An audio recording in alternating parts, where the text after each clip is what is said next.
Okay, we're going to show you how to make a sight tube for your bobber or your chopper or your cafe bike that doesn't have a dipstick. Doesn't really matter, it's just for an oil tank. So the Morgo Triumph bobber that was bought had no oil level indicator. You had to quote unquote look into the filler cap and see where the level was without an indication of where it should be. So before the bike seizes with its now tuned engine and sealed engine, I wanted to make a sight glass tube. Now I make steam turbines and stuff, so it's something that I was entertained with the idea of doing.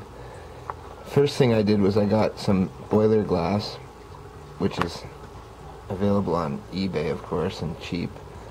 Not too expensive. They use it in industrial stuff and that kind of thing. It's not fashionable at all, so it's not a high price. And you take it and you cut it down with a diamond bit or a diamond file on a lathe to the size you want. Next, I'm going to take these old covers that I found in my parts box. I had about 20 of these. I'm not sure what they're for, but they are flanges. So I thought I'd use a hole in the center and use these for stud bolts, which I'll TIG weld here and then grind flat. Then we're going to TIG weld this to the side of the tank at the top, and then another one the distance that we need at the bottom of the oil tank. Now that's just a flange on the oil tank now, and it has two studs that are TIG welded with penetration that are one piece now, so they will be sticking out about 1 centimeter. So there's our flange. I took out the zip cutter and I did some zip cutter machining. First I drilled a pattern and drew a pattern of this piece, which is very old, 50s or something, or 60s maybe. And I did the drill pattern on the brass after I marked the outside diameter on the brass. Then I took the zip cutter and I zip cut my two brass flanges. Now the reason I made brass flanges is because I need to take silver solder, medium jeweler's silver solder, and fit in my carefully bent elbows of 1/4 inch standard copper tubing. Now with that, I'm going to try to put the camera down here. I'm not sure if I'll be able to do this, but what I'm doing is I'm putting this through here.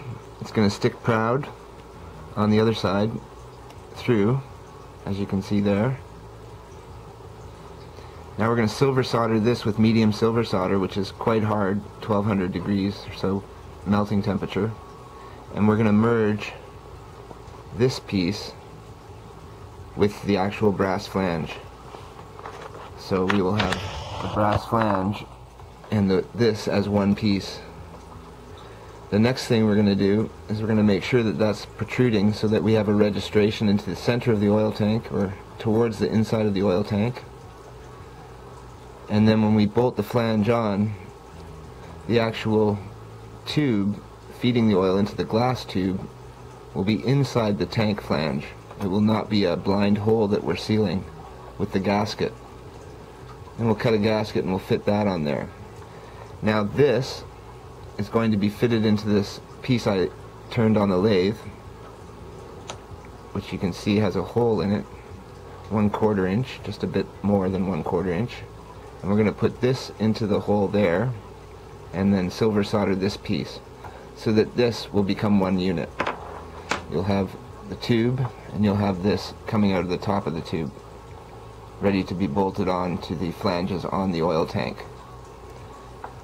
Now on the glass tube I use Viton O-rings here, 2 of them, and those will seal the pressure of the oil, which is just gravity pressure. It's not a return line or anything like that, but double sealing this with 2 O-rings you'll have a visual check against the white back or the red back of the oil level inside this tube. So as it's sitting on the side of the tank, you'll see the oil level rise or fall as you fill it. So when I get this done, I'll do a little video and I'll show you installing it onto the oil tank. And that's my tip for all you bobber and chopper guys or cafe racer guys who want to have something a little bit special on your bike. I think that will look very nice down the side of the tank. And so does the customer. Sure beats a clear plastic hose with hose clamps attached, which I am not beyond, but I'm being paid to do this, so I'm learning, and I'm also going to probably adapt it to do other things with it, and use the technique of filling the glass tube with the O-rings and sealing it with a one-piece flange. And then there will be no flexing of this with the flanges, and the O-rings are going to provide excellent vibration resistance for the Morgo 750, where it won't be rigidly mounted to anything that's metal. And we'll even put a O-ring at the top here where it mates, and I turned the exact diameter of the tube. So also would work excellent for a Stirling engine piston for the displacer, because you can heat this glass and you could have a hot end and a cold end, and you could put your push rod through a very, very fine reamed area there, bush there, for your actual displacer rod moving back and forth.